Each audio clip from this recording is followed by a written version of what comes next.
Hello, I am a man whose only real personality trait is being a One Piece fan. It's my all-time favourite manga, and an anime that I have seen from start to, at the time finished, at least 5 times. So needless to say, I've dedicated an ungodly amount of time to this franchise that would make even the staunchest of weebs feel secondhand cringe. So today, I'm going to try channel some of that into video format and put out there my ranking for the Straw Hats. From worst to, oh god, sire children with me somehow. But first, as a disclaimer, that there is not a single member of the Straw Hats that I dislike. I have a fond attachment to every member of the crew. And just because I'm putting someone at the bottom, it doesn't mean I dislike their character. I'm just not going to be raising their banner when the great fan wars swallow the world. Yo-ho-ho-ho-ho! Starting off, we've got the Bone Daddy himself, Brooke, as my least favourite member of the Straw Hat Pirates. Ooh. The main reason he scratches the bottom of that barrel is just, honestly, mostly an incompatibility with his sense of humour. As a clear paragon of the highbrow wit, I've never really meshed so well with, the fart jokes and the more foul etiquette of Brooke's character. Also, as far as gags go, I find his panty lines, they get old pretty quick. And I'm sure it did for a lot of people. For me, having caught up right at the end of Enies Lobby, Thriller Bark was the first, and so far the only time, that I've ever actually dropped One Piece. And even through Sabondi, Brooke was the member of the Straw Hats that I feel like it took the longest to accept into his role as the crew. Despite this, he's got some fucking high-end moments in the series, especially in Whole Cake Island, where he gets the most of his greatest hits. Standing up to Big Mom, managing to acquire the road poneglyph, smashing the portrait of Mother Caramel, Brooke really shows the traits that I love about him here. The age and wisdom his character possesses, hidden between his, stupider moments. While I knew Brooke would be my lowest, and I've known, for the most part, my highest, numbers 9 through 4 are honestly so interchangeable for me that I really had to think about this one for a good long while. And I think the main reason for this pick is just that Chopper's not had as many great moments in the series that I want him to have. He took a sideline in Whole Cake, he was absent in Dressrosa, and while he always gets these great side moments, like saving the minks or looking after the children in Punk Hazard, often I find that he makes a better support than a lead. But he's got a very endearing personality. He's maybe one of the consistently kindest members of the Straw Hats, and he's just goddamn fucking adorable. But combat-wise, I think he has slightly less coherent moves than the others, with his 7-point transformation gimmick being very quickly lost after Alabasta, and his Berserk monster point only getting 2 moments to shine before he learns to properly control it in the time skip. That's why for me he falls short at number 9, but he's still a fucking adorable boy. Coming in at number 8 is the super cyborg himself, Frankie. And at this point I'm honestly running out of reasons already for why certain characters fall shorter than the others. It's mostly just preference, nostalgia, and how emotional a gut punch the story beat hits. I'll be real, I'm still a much bigger fan of Frankie's pre-design time skip than his post-time skip. I love the Ace Ventura quirky feel of the Hawaiian shirt, the Speedo wearing, pompadour dude. But the meat of his character is just how charming and energetic he is. While he keeps that rougher and manlier Big Brother style in moments like his fight with Senor Pink, hidden behind all those heaps of metal is an incredibly soft heart, which is what endeared me to him in the first place. His introduction and development in Water 7 was great, showing how much he genuinely cared for his home and the people around him, as much as he tried to show otherwise. Also, his backstory is super underrated, with just being a beautiful story of hard work that ends, as all One Piece backstories do, in tragedy. Right, where to even begin unpacking this one? Usopp is a very checkered character throughout his run of the series, being the most underwhelming presence of the Straw Hats, the Straw Hat with the most negative character traits, and being one of the most narratively defined by One Piece's sense of humor. He's a character of absurd highs and disappointing lows, so let's tackle his lows first, and the biggest of which would be the regression of his character in Dressrosa when faced with Tray Ball and Sugar. This is something I remember being pretty universally hated at the time, and even now I hear people bringing up this moment when they talk about disliking Usopp. And the way I validate this in my head is that the regression of the character is brought up after Sugar turns Robin into a toy, erasing all the memories of her in the minds of the Straw Hats. And as far as characters go, that loss would drastically impact Usopp more than anyone else, I feel like. His development as a character is so strongly tied to his progression in Enies Lobby, and if you remove that, you remove all the growth that he faced. Opposing his friends, leaving the crew, joining them under the guise of a new persona, and learning to accept his grief and his shortcomings, facing his problems head on. If you remove all that, you've got a much less rounded Usopp. And honestly, all of that is why I like the character. He is the character who is the most out of his depth, and that means he's the character who most needs to evolve and adapt if he wants to keep up on this adventure. The benefit of a flawed character is getting to see them grow, and these points are what Usopp is all about for me. Growth and acceptance. He's not a fighter, and like Chopper, I think he better fits that role of support, something that One Piece consistently highlights fantastically.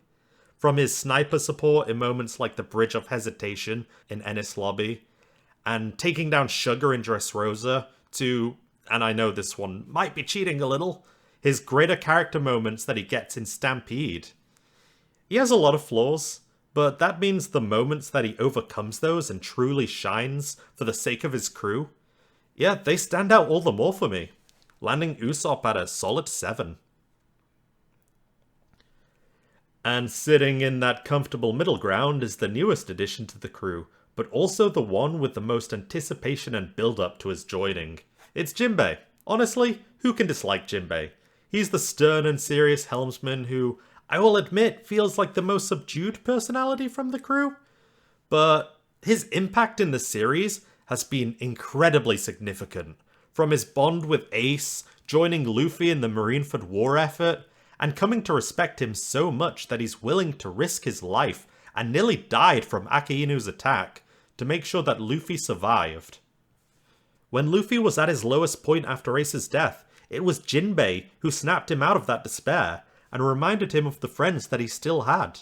Hell, he even joined Luffy in a second raid of Marineford to help him get that 3-day 2Y message out. Before even the notion of him joining the crew was an option, Jinbei had done more for Luffy personally than even some of the crew at the time. But that bond is only strengthened when it becomes time for Luffy to return the favour at Fishman Island, helping make a start to righting the wrongs of the prejudice and history that has plagued Fishman Island for generations, and ending in a beautiful scene where the two of them share blood. This felt like the most deserved addition to the crew at this point, but we would not see a resolution to this offer for 5 whole arcs. That's an absolutely insane amount of time, man, especially in One Piece terms. But that made it so cathartic when he finally became a member, when it became time for Jinbei to make his dramatic arrival in Wano, right when things were at their most dire, and elevating one of the most hype turnarounds from despair into hope into something even greater. His place on the crew feels so earned and leads him to being ranked so high for me, despite the fact that we've not even seen an official presence as a crew member from him. That's something that we still have yet to explore, and hell, I'm looking forward to it. For the longest time, Enies Lobby was my favourite arc of One Piece, and a lot goes into that. It was the arc I caught up on, and at the time that arc really elevated all of the characters of One Piece, and the Straw Hats especially for me. And Robin's role as the emotional through line of that arc is still one of the most heart-pulling, gut-wrenching, tear-jerking moments that I can think of in the series. Seeing the walls and the barriers that have been built up throughout her life crack away piece by piece made me fall in love with this beautiful raven-haired woman. And while her presence in the story since I feel like has brought her to be a much quieter and tamer character, I still remember those halcyon days fondly. I'm incredibly excited to see the moments that she's going to shine in Wano, that we're finally going to get some great Robin moments. It's going to be fantastic. I feel like all of characters 5 onwards have had great moments in the series that have shaken me to my very core. Not simply moved me, but have gripped my head and pile-drived me into the fucking floor. A lot of people say Arlong Park is the moment where you know if you're a One Piece fan or not. That first moment where you can fall in love with the series. And a big part of that is just the absolute weight that Nami's character exploration has in that arc. Seeing her struggle and suffer in silence and try to use her wit to stay ahead, only for it to all come breaking down in a brutal and heart-wrenching scene of her stabbing her arm, screaming at Luffy to leave, and in that lowest point of her life, turning to him for help. Her character, it's evolved a lot since then. She's very fanservice-y, she's got a strong and aggressive personality, but her sweeter moments still hit hard for me, even though they're kind of small. Weirdly for me, the arc I think Nami is at her best is probably Sky Pier, where she's still this very cowardly girl who's out of her depth. I mean, she's had her moments of bravery in Alabasta, but when faced with the eradication of her entire crew, she finds herself roped into Enel's plans, as his only companion on his journey to Fairy Verth. And the moment of sheer joy and faith that she shows in her face and her voice when Luffy arrives are the moments I live for, man. And after seeing Luffy again, that strengthens her resolve. She stands up to Enel, deciding that she'd rather lose and die here, risk everything, and go out with her crew, than to survive alone. For me, this decision is where she becomes less of that damsel in distress character and more of an active participant in the crew, even if there are certain instances where she still gets a bit of that damsel syndrome going on. But every time, she has complete faith that Luffy and the rest of the crew will be there for her. And I saw a glimpse of that again in the chapter where Ulti threatened to kill her, unless she admitted that Luffy wouldn't become Pirate King. And despite wanting to, she couldn't even bring herself to lie about it, because she's become so confident that her captain is truly a man of that caliber. And for me, that's all the reason she's number 4. That's right, the top 3 of the Monster Trio. Send out the missives to the ice cream manufacturers and the BDSM community, because my preferred flavor is vanilla. Look, I can't help it if it tastes good. I can't help it if the main 3 are great characters. Whole Cake really elevated Sanji's standing, giving him much needed revitalization in the series for me. But even long before that, Sanji's always been one of the most active characters in the One Piece story. He's the most independent of the crew, often breaking away to enact his own plans that more than often end up saving the day. Like his conversation with Croc and Little Garden, his plan as Mr. Prince in Alabasta, boarding the sea train in Water 7, closing the gates of justice in Ennis Lobby. Man, there's loads. He's got a lot of great saves in the series, because he's a very active character who brings his own unique ideas to the table. I know that out of the Monster Trio, Sanji is the most divisive character for his, fervorous passions towards the opposite sex. And I think a lot of the humor surrounding him, it doesn't translate well to a Western audience. But in my eyes, the serious aspects of his character far outweigh any missed humor, and nothing brings these great traits of his into more perspective than Whole Cake Island. Here, traits that have always been present, but in a much milder sense, get a real opportunity to shine, and his kindness and consideration are the forefronts of that. Sanji's always been suave to the women and rough to the men, and sometimes that roughness can overshadow that he is a genuinely kind and considerate character. We see this in his introduction with his willingness to help Gin, And there's a reason that in a lot of the filler episodes of the anime, a main driving force is often Sanji stepping in to try and fix the problems of others. Because empathy is a key driving force of his character that doesn't get to shine while he's surrounded by a crew that he's very comfortable being harsher towards. But then Whole Cake Island comes in with loss after loss for Sanji, seeing him sacrifice himself to avoid causing trouble for the crew and Baratie, get dragged back into a family situation that he hates. He finds a small sliver of hope in a new love and future wife to dedicate himself towards, only to have that one ray of light ripped away by cruel reality. I could talk for hours about Whole Cake Island, man, and how much I love it, and one day, I probably will. I'll make a video on it. But the important thing right now is that this arc gave him so many moments to shine that he needed, and brought him to the forefront of my mind as a character that I genuinely and passionately adore. And they're even in order. That's right, you caught me. I'm boring as fuck. Truth be told, for most of my life, Zorro has been my favourite One Piece character. I'm a simple man. I don't need much in the world. Just give me amazingly badass moments like Zorro sacrificing himself to save Luffy. Give me Nothing Happened, and I will be a Zorro stan until the day I die.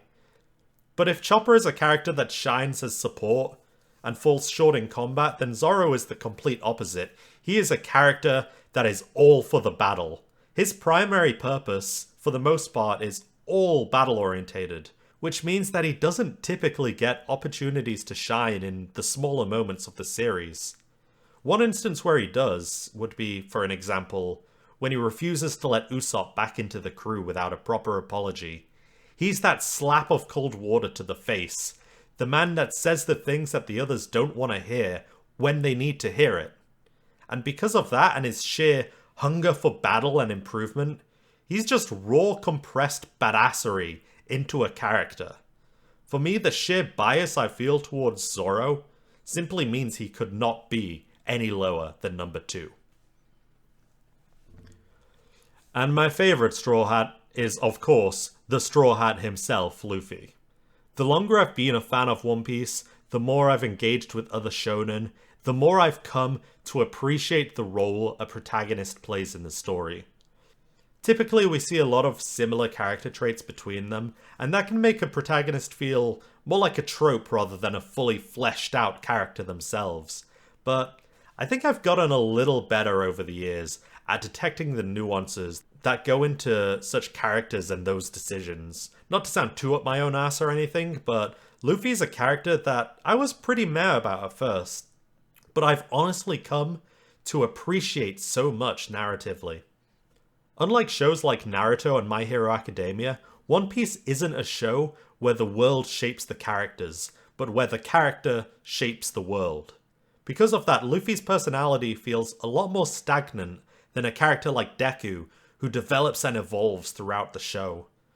But I feel like Luffy is designed to be this consistent force of personality, one that heralds change and breaks the status quo of the world around him. He is pure, he is headstrong, and the greatest trait of all he possesses is that he is fiercely loyal and incredibly reliable when it counts.